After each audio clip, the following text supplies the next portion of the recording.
আজকে আমি আপনাদের একটি সুন্দর মনোরম পরিবেশের লিচু বাগানে নিয়ে এসেছি। এখানে প্রায় 40টার পরিমাণ গাছ আছে এবং প্রচুর পরিমাণ লিচু ধরেছে। এই লিচু বাগানটা এখন 2জন মানুষ পরিচর্যা করতেছে।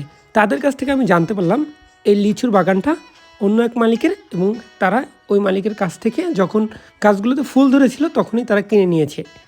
তখন থেকে তারা এই লিচু গাছটা পরিচর্যা করতেছে। আলহামদুলিল্লাহ, তারা বলতেছে এখানে প্রচুর লিচু ধরেছে এবং এখান থেকে ভালো একটা অর্থ তারা আশা করতেই পারে। লিচু কি বিক্রি করার মতো হয়নি এখনো? লিচু বাগানটা কি আপনারা কিনে নিয়েছেন?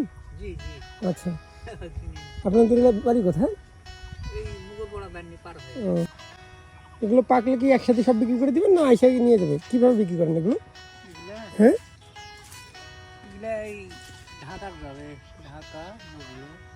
আপনারা এই ব্যবসায়ী করেন তাই না? আপনারা এটা কিনে নিয়েছেন মানে ধরার সাথে সাথে না হওয়ার পর? তারপরে যে কি পরিমাণ ঝড় বৃষ্টি হচ্ছে, এতে কিছু লিচু পড়ে গেছে, ওষুধপাতি ঠিক মতো দেওয়ার কারণে মানে পড়ে যায়। অনেকদিন পরে এমন একটা লিচু বাগান দেখলাম। লিচু হলো বিশ্বের সবচেয়ে রোমান্টিক ফল। প্রায় 2000 বছর ধরে এই ফলটা মর্যাদা পেয়ে আছে। সত্যি বলতে কি, বিশ্বের প্রথম ফল চাষের বই লেখা হয়েছিল 1056 সালে। সেটিও ছিল লিচুকে নিয়ে। বিশ্বের অনেক রাজা বাদশাহ রানী বেগমদের মন জয় করতে যুগে যুগে লিচু ফল উপহার দিয়েছেন। গ্রীষ্মের অন্যতম উপহার হলো লিচু। ছোট বড় সবাই এই ফলের প্রেমে পড়ে যায়। এর মিষ্টি রস, দারুণ গন্ধ আর ঠান্ডা স্বাদের জন্য আমাদের দেশে বিভিন্ন এলাকায় লিচু চাষ হয়। লিচু শুধু স্বাদের জন্যই নয়, পুষ্টিগুণেও অনন্য।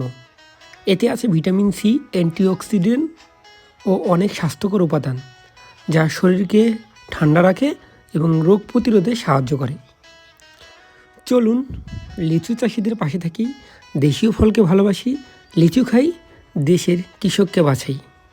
ভালো থাকবেন সবাই। আল্লাহ হাফেজ। আসসালামু আলাইকুম।